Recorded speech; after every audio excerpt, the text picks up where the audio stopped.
அனைவருக்கும் வணக்கம். இது உங்கள் கிரண் கோச்சிங் சென்டர். இப்போ நம்ம பார்க்க போகிறது வந்து பிஎன்எஸ்எஸ். அதில் வந்து பார்ட் 13ல் 174 பார்ட் 13 ரொம்ப முக்கியம். காவல்துறையினருக்கு தகவல் கொடுத்தலும் புலனாய்வு செய்வதற்கு அவர்களுக்குள்ள அதிகாரங்கள் பற்றி சொல்கிறது தான். இதை தெரிஞ்சாலே போதும், நீங்கள் போலீஸில் பாதி மேக்சிமம் எல்லா விஷயமும் தெரிஞ்சிடும் போலீஸுக்கு வந்துட்டிங்கன்னா. இப்போ பாருங்கள், 174 ஒரு செக்ஷனாக நம்ம பார்க்குறோம். இப்போ 174 பார்க்க போகிறோம். 174 என்ன சொல்லுதுன்னா, கைது செய்தற்குரியதல்லாத வழக்குகள் பற்றி தகவல் கொடுத்தலும் அத்தகைய வழக்குகளை புலனாய்வு செய்தலும், நான் காக்னைசபிள் கேசஸ். இப்போ அதுக்கு இன்ஃபர்மேஷன் வந்தால் நீங்கள் அதுக்கு என்ன பண்ணலாம்? போலீஸ் வந்து கைது செய்யலாமா அப்படின்னு பார்த்தீங்கன்னா முடியாது. கைது செய்யக்கூடாது. ஒரு குற்றம் இல்லாத கைது செய்தற்குரிய அல்லாத வழக்குகளில் ஒரு இன்ஃபர்மேஷன் ரிப்போர்ட் கொடுக்குறாங்கன்னா அதுக்கு என்ன பண்ணக்கூடாது? எஃப்ஐஆர் போடக்கூடாது. அப்படி போடணுன்னா யாருடைய அனுமதி வாங்கணும்னா கோர்ட்டுடைய அனுமதி வாங்கணும். இப்போ அதை பற்றின ஒரு டீட்டெயிலான ஒரு எக்ஸ்பிளைன் தான் இது. அப்போ 174 சப்செக்ஷன் 1 பாருங்கள். அது என்ன சொல்லுதுன்னா, ஒன்றும் கிடையாது.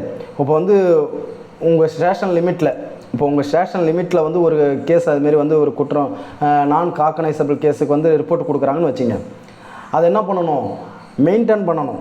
எஸ்ஹெச்ஓ வந்து அதுக்குன்னு ஒரு ரெக்கார்டு இருக்குது. அந்த ரெக்கார்டில் பதிவு செய்யணும் அப்படின்னு சொல்கிறது எது? 174 சப்செக்ஷன் 1.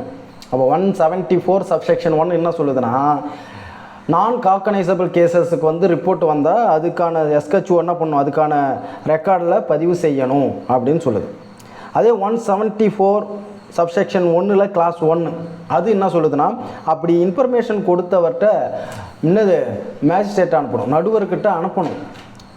174 சப்செக்ஷன் 1 கிளாஸ் 1 என்ன சொல்லுதுன்னா, அப்படி தகவல் நான் காக்னைசபிள் கேஸுக்கு வந்து தகவல் கொடுத்தவரை யார்கிட்ட அனுப்பணும்? நடுவரிடம் அனுப்புதல். 174 சப்செக்ஷன் 1 கிளாஸ் 2 என்ன சொல்லுதுன்னா, 15 நாளுக்கு ஒரு முறை அப்படி நடுவருக்கு என்ன பண்ணணும்? ரிப்போர்ட்டை அனுப்பணும். அந்த என்னது தின குறிப்பு,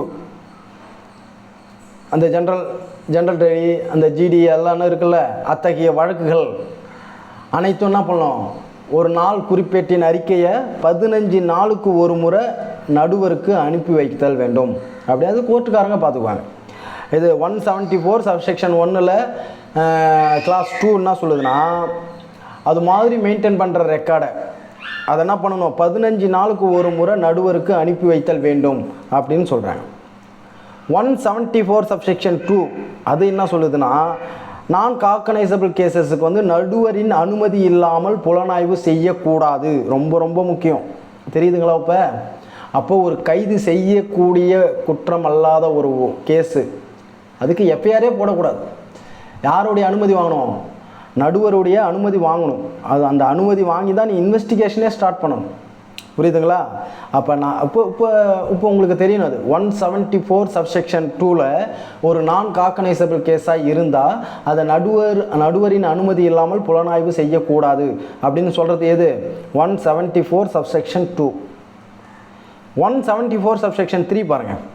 அப்படி அனுமதி வாங்கிய பிறகு எஸ்ஹெச்ஓ என்ன பண்ணலாம்? ஒரு காக்னைசபிள் கேசஸுக்கு என்னென்ன பண்ணுவாரோ அதை எல்லாமே பண்ணலாம். ஆனால் ஒரு பிடிக்கட்டளையை தவிர. பிடிக்கட்டளைன்னா என்னது? ஒன்றும் கிடையாது. பிடிக்கட்டளைன்னா அரெஸ்ட் வாரண்ட்.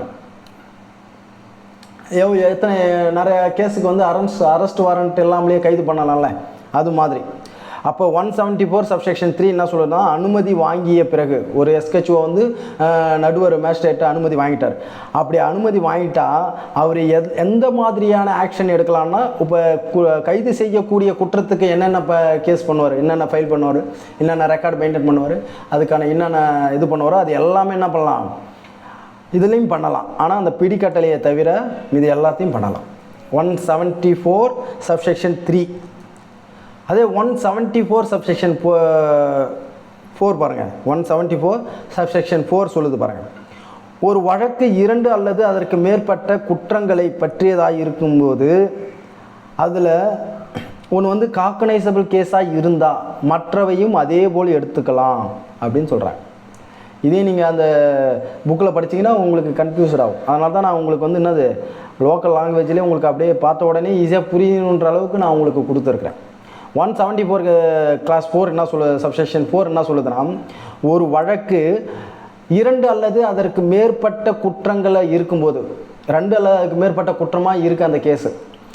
அப்போ அதில் 1 காக்கனைஸ், ஒரு 4 கேஸ் இருக்குன்னு வச்சுங்க, 4 ரிப்போர்ட் ஆகிருக்கு, 4 கேஸ் வந்து ரிப்போர்ட் ஆகிருக்கு. அந்த 4 கேஸில் ஒரு கேஸு தான் வந்து கைது செய்யக்கூடிய குற்றமாக இருக்குது, மீதி 3 கேஸும் கைது செய்யக்கூடிய குற்றமாக இல்லை, நான் காக்கனைசபிள் கேஸ். இது ஒன்று தான் காக்கனைசபிள் கேஸ். அப்படின்னா இதை 3ஐயும் அதே போல் எடுத்துக்க வேண்டியதான். அதை தான் சொல்கிறாங்க. அதில் ஒன்று வந்து காக்கனைசபிள் கேஸாக இருந்தால் மற்றவையும் அதே போல் எடுத்துக்கலாம் அப்படின்னு சொல்கிறது எது? 174 சப்செக்ஷன் 4. இப்போ பாருங்கள், அப்படியே உங்களுக்கு நான் அதனால தான் ஈஸியாக கொடுத்துருக்குறேன் பாருங்கள். இப்போ அப்படியே ஒரு ரிவிஷன் பாருங்கள். 174 என்ன சொல்லுது? நான் காக்கனைசபிள் கேஸுக்கு வந்து இன்ஃபர்மேஷன் கொடுக்கறது, அதை வந்து இன்வெஸ்டிகேஷன் பண்ணுறதை பற்றியும் சொல்கிறது.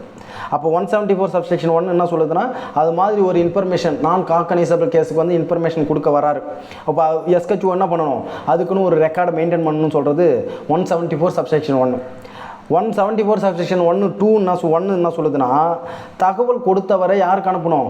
மேஜிஸ்ட்ரேட்டை அனுப்பணும், நடுவரிடம் அனுப்புதல் அப்படின்னு சொல்லுது. 174 சப்செக்ஷன் 1ல் கிளாஸ் 2 என்ன சொல்லுதுன்னா, அது மாதிரி நீங்கள் நான் காக்கனைசபிள் கேஸுக்கு வந்து ரெக்கார்டை மெயின்டைன் பண்ணுறீங்களே, அது வந்து 15 நாளுக்கு ஒரு முறை வந்து நடுவருக்கு அனுப்பி வைக்கணும் அப்படின்னு சொல்லுது. 174 சப்செக்ஷன் 2 என்ன சொல்லுதுன்னா, அப்படி நான் காக்கனைசபிள் கேஸ் வந்து நடுவரின் அனுமதி இல்லாமல் இன்ஃபர்மேஷன் வந்து இன்வெஸ்டிகேஷன் பண்ணக்கூடாது அப்படின்னு சொல்லுது. இன்வெஸ்டிகேஷன் பண்ணக்கூடாது அப்படின்னு சொல்லுது. 174 சப்செக்ஷன் 3 பாருங்கள். அப்படி பர்மிஷன் வாங்கிட்டீங்க, அப்படி பர்மிஷன் வாங்கிட்டால் என்ன பண்ணலாம்? எஸ்கெச்ஓ வந்து ஒரு காக்கனைசபிள் கேஸுக்கு என்னென்ன ரெகுலேஷன், அந்த ரூல்ஸ் ரெகுலேஷன் ஃபாலோ பண்ணுவாரோ அது எல்லாமே இந்த கேஸ்லையும் பண்ணலாம். ஆனால் அந்த என்னது பிடிக்கட்டளையை தவிர, பிடிக்கட்டளை இல்லாமல் கைது செய்தல், அதை தவிர மீது எல்லாத்தையும் பண்ணலான்னு சொல்லுது. 174 சப்செக்ஷன் 4 என்ன சொல்லுதுன்னா, ஒரு கேஸ் வந்து 2 அல்லது அதற்கு மேற்பட்ட குற்றங்களாக இருக்குதுன்னு வச்சுக்கோங்க. அந்த குற்றத்தில் ஒன்று வந்து காக்கனைசபிள் கேஸாக இருக்குது. அப்போ என்ன பண்ணலாம்? மீதி எல்லாத்தையும் அதே ஆங்கிளில் எடுத்துக்க வேண்டியதான் அப்படின்னு சொல்கிறது தான் 174 சப்செக்ஷன் 4. அடுத்தது நெக்ஸ்ட் வீடியோவில் 175 பற்றி நல்லா டீட்டெயிலாக எக்ஸ்பிளைன் பண்ணுறேன். தேங்க்யூ.